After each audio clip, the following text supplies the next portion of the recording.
Informatique sans frontières, bonsoir, bonjour, bienvenue. Aujourd'hui, j'ai cherché à comprendre en fait un petit truc qui est assez technique, peut-être pas réservé pour tout le monde, mais après mes recherches, j'ai découvert et je voulais partager simplement avec vous dans cette petite vidéo.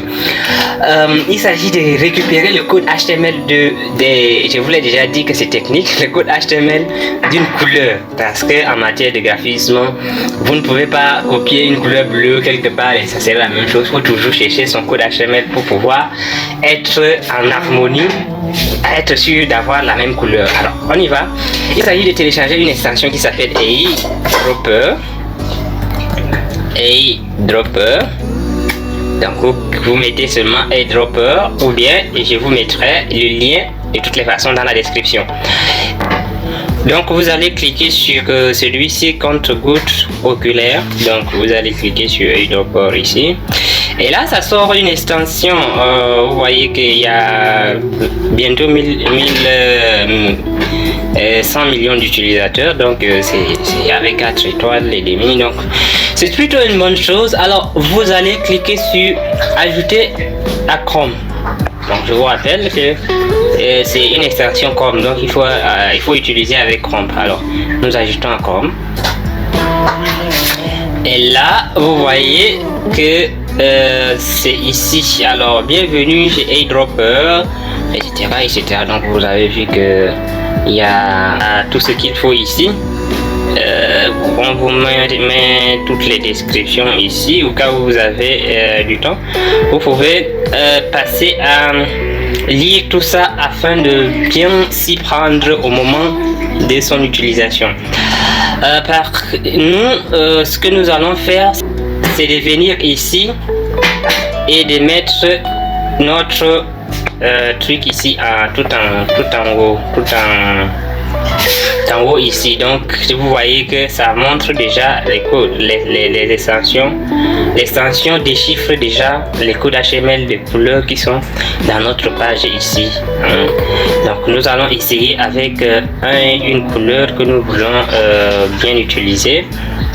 Par exemple, nous venons là, nous allons épingler directement ici. Et là, si nous cliquons sur ça, si j'ai envie de copier une couleur par exemple, je vais cliquer sur Pick Color for Web Page. Alors je viens là, je clique là dessus et je vais par exemple prendre cette couleur.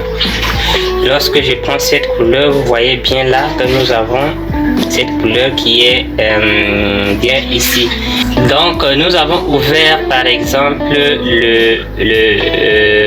notre Photoshop.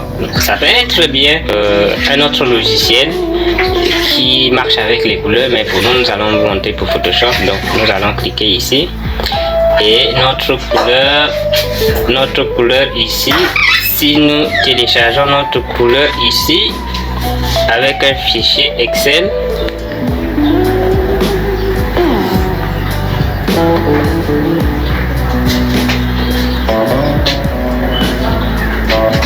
vous voyez bien là que ça nous montre le code HTML, etc. Donc c'est vraiment bien fait ici. Alors ce que nous voulons, c'est HTML keyword. Alors nous allons le sélectionner et nous allons le copier. Une fois que nous arrivons à Photoshop, nous allons juste cliquer par exemple sur ça, ou bien il y a plusieurs manières de faire. Vous pouvez faire comme vous voulez, mais nous allons par exemple, donc nous voulons remplir notre page avec cette couleur. Alors nous allons venir là où c'est écrit blanc, nous allons copier, nous allons coller notre code HTML ici. Et dès que nous faisons, vous voyez que notre couleur est exactement ce que nous avons pris de l'autre côté. Cela permet à plusieurs choses. Pour ceux qui sont du bâtiment, nous nous excusons pour ceux qui ne sont pas de notre bâtiment, ce que ça permet d'être très précis en matière de graphisme parce que on ne peut pas voir avec à l'œil nu une couleur et puis aller reproduire quelque part en matière de graphisme, ce n'est pas faisable. Alors il y a plusieurs manières bien sûr de trouver un code HTML de ça, mais cette manière que je trouve c'est plus simple, c'est pourquoi je voulais partager avec vous. Merci de nous avoir suivis. Informatique sans frontières, réseau de partage de connaissances. Abonnez-vous et bon week-end à vous tous.